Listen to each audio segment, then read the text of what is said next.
गुजरात के माननीय मुख्यमंत्री श्री विजय भाई रूपाणी द्वारा जूनागढ़ के सरदार पटेल गेट का लोकार्पण समारोह। अनादिकाल से जिस पर्वताधिराज की पवित्र यात्रा के लिए देश भर में से हजारों श्रद्धालु पूरे साल के दौरान आते रहते हैं, वो पुराण प्रसिद्ध गिरनार, जिसकी पहचान है ऐसा शहर जूनागढ़, कभी गिरिनगर नाम से जाना जाता था।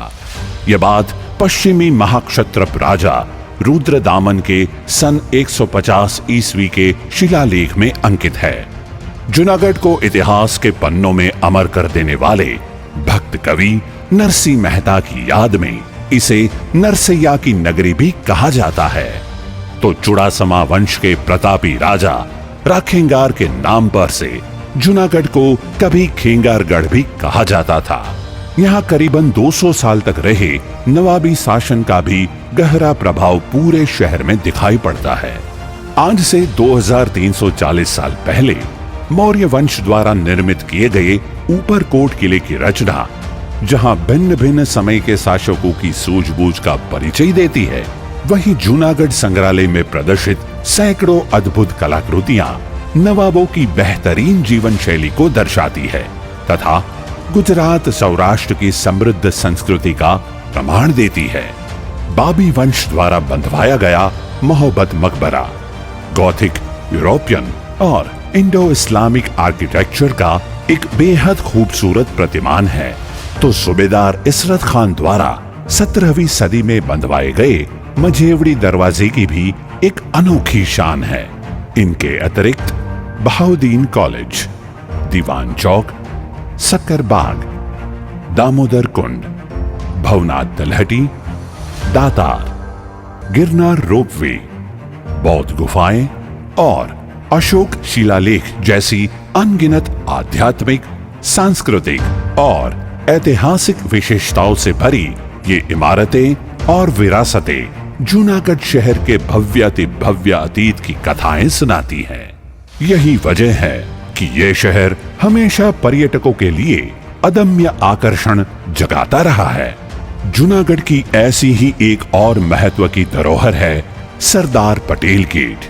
जूनागढ़ रेलवे स्टेशन के बिल्कुल सामने स्थित डेमोग्राफिकली इंपॉर्टेंट ऐसा ये दरवाजा वर्ष 1883 में नवाब बहादुर खान तीसरे के शासन दौरान बंधवाया गया था और उस समय के मुंबई के गवर्नर लॉर्ड रे की स्मृति में इस इमारत को लॉर्ड रे गेट क्लॉक टावर नाम दिया गया था। पर आजादी के बाद इस गेट का नाम बदलकर सरदार पटेल गेट कर दिया गया। क्लॉक टावर के मध्य में लगाई गई घड़ी विदेश से मंगवाई गई थी। घड़ी के दोनों ओर निचली और पहली मंजिल पर व्यावसायिक जगह बनाई गई है। आकर्षक अर्धचंद्र आकार में बने हुए इस स्थापत्य में एक भव्य मुख्य दरवाजा है, जिसके दोनों ओर एक एक ऐसे 2 मध्यम दरवाजे हैं जो कि सीढ़ियों तक जाते हैं।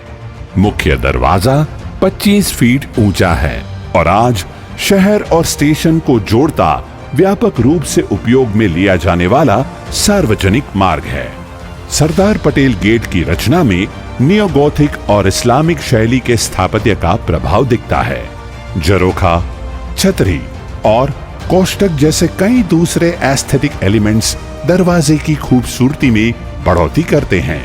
वक्त के थपेड़ों और रखरखाव के अभाव ने इस इमारत को आंतरिक और बाह्य दोनों रूप से क्षतिग्रस्त कर दिया था। लकड़ी की सीढ़ियों में सड़न, छत में दरारें, स्ट्रक्चरल मेंबर्स में असंतुलन तथा फर्श और दीवारों की हालत पर से इस विरासत की दुर्दशा साफ दिखाई पड़ती थी। फैब्रिक को सबसे ज्यादा खतरा पानी से था, जिससे पत्थरों का विघटन हो रहा था। इसलिए ये नमी जिससे फैल रही थी, उस पानी के रिसाव का निवारण किया गया।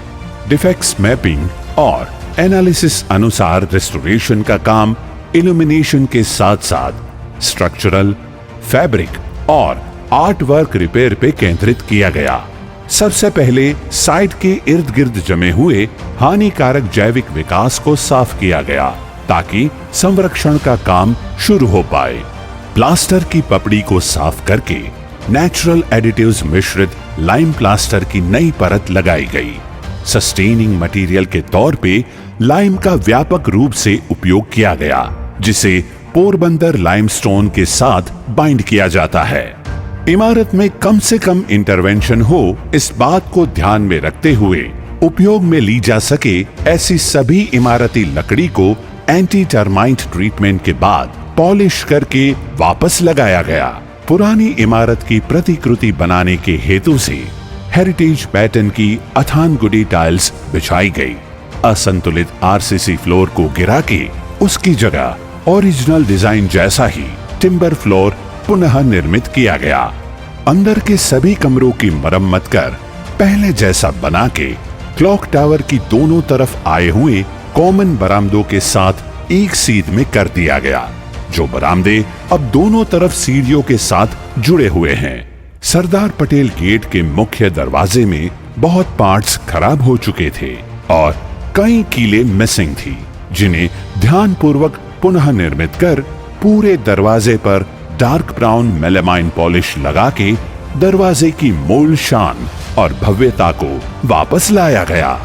छत पे चाइना मोज़ेक टाइलिंग लगा के वाटर प्रूफिंग किया गया और दरवाजे के मोहरे को भी प्लास्टर करने के बाद वाटर रिपेलेंट ट्रीटमेंट दी गई, ताकि भविष्य में पानी की रिसन को रोका जा सके। आगे के पूरे हिस्से को अच्छी मरम्मत के बाद रोशनी से सुसज्जित किया गया है, जिससे सरदार पटेल गेट की शोभा निखर कर आती है। गेट का जो सबसे अनोखा और विशिष्ट लक्षण है, वो टावर क्लॉक बेहद ध्वस्त हालत में थी, पर भारी कोशिश के बाद उसे फिर से ठीक पहले जैसा बना दिया गया है। क्लॉक तक जाने की बेहद सुंदर घुमावदार सीढ़ियां भी बुरी तरीके से डैमेज हो चुकी थी, जिन्हें भी पर्याप्त रूप से रिस्टोर किया गया और स्ट्रक्चरली ज्यादा प्रगाढ़ बनाया गया।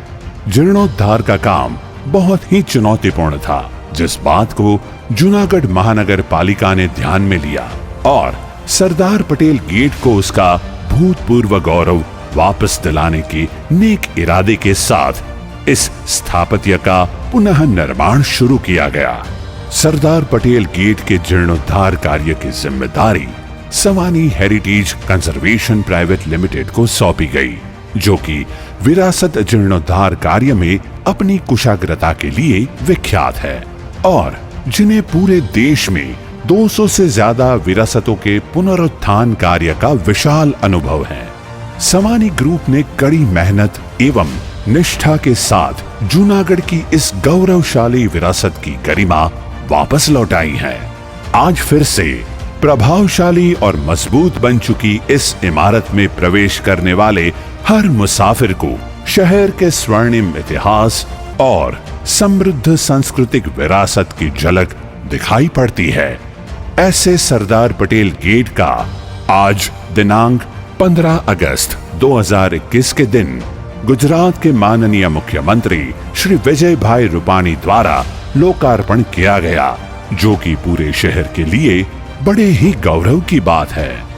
गिरनार पर विराजित आद्य शक्ति मां अंबिका एवं गुरु दत्तात्रेय की पुण्यकारी छांव में बसा हुआ ये मोहक नगर जूनागढ़ अपनी बीती हुई सदियों की निशानी स्वरूप सरदार पटेल गेट जैसी अनगिनत विरासतों द्वारा आने वाली कई सदियों तक देश विदेश के पर्यटकों को यूं ही रोमांचित व प्रेरित करता रहे। ऐसी शुभ भावना के साथ जय हिंद, जय भारत, धन्यवाद।